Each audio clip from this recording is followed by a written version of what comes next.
Assalamualaikum warahmatullahi wabarakatuh. Jadi materi kali ini Bapak akan menjelaskan tentang sistem gerak. Ada yang tahu sebelumnya sistem gerak itu apa? Tidak Tahu, tahu. Pak. Belum tahu. Belum tahu, Pak. Ya, jadi Bapak jelaskan sistem gerak itu adalah suatu sistem yang dapat menghasilkan gerakan yang terdiri dari tulang dan otot serta dibantu dengan persendian tulang. Jadi tulang di sini sebagai alat gerak pasif dan otot di sini sebagai alat gerak aktif. Ya. Jadi gerak itu terjadi karena adanya kerjasama antara rangka dan otot. Otot menempel pada tulang dan menghubungkan tulang yang satu dengan tulang yang lainnya. Otot mempunyai kemampuan berkontraksi yang dapat menggerakkan tulang dengan mekanisme tertentu, sehingga otot disebut alat gerak aktif, sedang tulang disebut alat gerak pasif. Ada yang tahu perbedaan tulang dan otot? Belum tahu, Pak. Tulang itu keras, Pak. Otot enggak. Ya, Belum tahu, Pak. ya. Jadi Bapak jelaskan ya. Jadi tulang itu mempunyai mekanisme pasif. Maksudnya di sini pasif adalah tulang itu tidak bisa bergerak tanpa adanya otot. Jadi otot ini mempunyai kemampuan berkontraksi yang dapat menggerakkan tulang dengan mekanisme tertentu sehingga tulang disebut alat gerak aktif. Jadi sistem gerak manusia ini terbagi menjadi dua.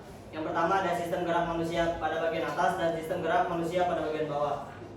Untuk sistem gerak manusia pada bagian atas akan dijelaskan oleh Ibu Fariza. Ya, baik. Terima kasih. Saya akan menjelaskan anggota gerak atas. Anggota gerak atas terdiri atas lengan dan tangan. Lengan merupakan anggota gerak pasif dan tangan merupakan anggota gerak aktif. Kemudian di dalam anggota gerak bagian atas itu terdapat 6 tulang.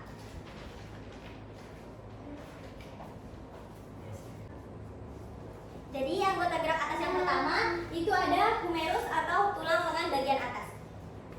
Bentuk tulangnya itu panjang seperti tongkat dan bagian atasnya berhubungan langsung dengan tulang bahu dan yang bawahnya berhubungan langsung dengan tulang siku. Yang kedua itu ada radius atau tulang pengumpil. Bentuknya panjang dan berperan menyambungkan bagian siku dengan sisi ibu jari. Kemudian tulang pengumpil itu terletak pada sisi lateral pada tulang hasta. Dan bentuk dari tulang pengumpil itu semakin ke bawah bentuknya semakin besar. Yang ketiga itu ada ulna atau tulang hasta. Bentuknya panjang dan sejajar dengan tulang radius atau tulang pengumpil. Yang keempat itu ada tulang karpal. Tulang karpal itu terdiri dari 8 tulang pendek yang berbentuk berbeda-beda. Dan tulang pergelangan tangan didukung oleh tulang pengumpil dan tulang hasta. Yang kelima ada tulang metakarpal atau tulang telapak tangan. Terdiri atas tulang pipa pendek berjumlah 5 buah dan tulang telapak tangan berhubungan langsung dengan pergelangan tangan. Oke. Yang keenam itu ada falanks atau tulang jari tangan.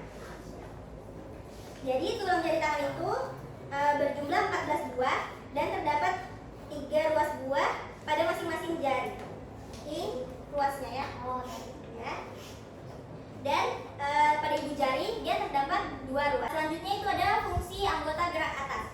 Fungsi anggota gerak atas itu banyak banget ya, bisa membantu aktivitas kita juga sehari-hari seperti menggenggam, masak, makan, minum, mukul teman, nulis, itu kan semua pakai anggota gerak bagian atas. Jadi Ibu akan menjelaskan sistem gerak bawah, yaitu yang pertama itu ada tulang panggul. Tulang panggul itu mempunyai peran bagi tubuh manusia secara keseluruhan. Tulang ini berfungsi sebagai penyangga berbagai organ dalam sistem pencernaan dan reproduksi.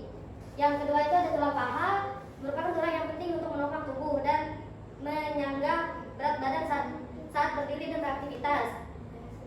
Bukan hanya itu saja, tulang paha juga berfungsi untuk menyeimbangkan tubuh hingga memproduksi sel darah. Yang ketiga itu ada tulang tempurung lutut atau tulang lutut bisa juga disebut dengan tulang patella, adalah tulang berbentuk segitiga dan tebal yang akan bersegi dengan tulang paha, yaitu femur, yang berfungsi untuk membungkus dan melindungi sendi lutut. Yang keempat, tulang pergelangan kaki. Tulang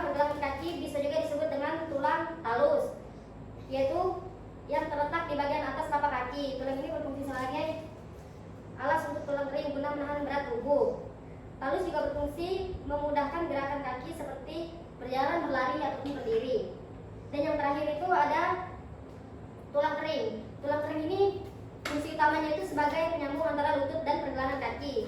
Adanya tulang kering akan membantu pergerakan kaki menjadi lebih baik dan optimal. Terima kasih.